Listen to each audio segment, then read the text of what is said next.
మిర్చి రైతు సోదరులకు స్వాగతం. నిన్న మిర్చి మీద మనం మద్దతు ధర కావాలంటూ ఒక వీడియో చేశాం. మద్దతు ధర ఎంత ఉంటే బాగుంటుంది అనే విషయాన్ని కూడా రైతుల నుంచే ఫీడ్బ్యాక్ తీసుకోవడం జరిగింది.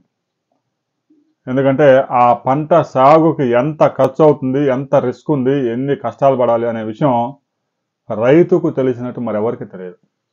అందువల్ల చాలామంది రైతులు కామెంట్ చేశారు. వందల సంఖ్యలో రైతులు ఈ ఉద్యమంలో పాల్గొన్నారు.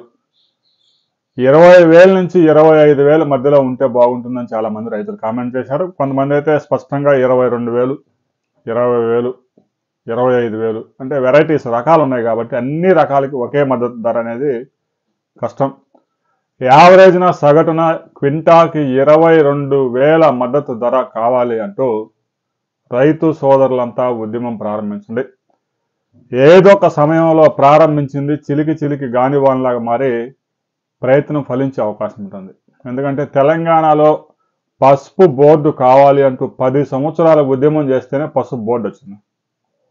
పసుపు బోర్డు వల్ల అనేక ప్రయోజనాలు ఉంటాయి. ల్యాబ్ వచ్చింది, విదేశాలకు ఎక్స్పోర్ట్ చేయడానికి అవకాశం దొరుకుతుంది. అలాగే మిర్చికి మద్దతు ధర విషయంలో కూడా రైతు సోదరులంతా మొదటిగా మీరు చేయాల్సిన పని ఆంధ్రప్రదేశ్ వ్యవసాయ శాఖ మంత్రి అచ్చెన్నాయుడు పేరుతో వెలగపూడి సచివాలయానికి పోస్టు కార్డుల ఉద్యమం చేయండి. స్పష్టంగా రాయండి, మిర్చికి మద్దతు ధర 22,000 ప్రకటించండి అనే విషయాన్ని స్పష్టంగా కార్డు మీద రాయండి. అచ్చెన్నాయుడు, అచ్చెన్నాయుడు వ్యవసాయ శాఖ మంత్రి, వెలగపూడి సచివాలయం. ఇక కేంద్ర వ్యవసాయ శాఖ మంత్రి శివరాజ్ సింగ్ చౌహాన్ కూడా సేమ్ రాయండి. తెలుగులో రాసినా పర్వాలేదు, ఇంగ్లీష్లో రాయాల్సిన అవసరం లేదు. ప్రధానమంత్రికి కూడా రాయండి. మీరు రాయటమే కాదు, ఒక్కొక్క రైతు 100 మంది మిర్చి రైతులతో పోస్టు కార్డుల ఉద్యమం చేయించాల్సిన బాధ్యతను తీసుకోండి. ఎవరెవరు ఈ బాధ్యత తీసుకుంటున్నారనే విషయం కూడా కామెంట్ చేయండి.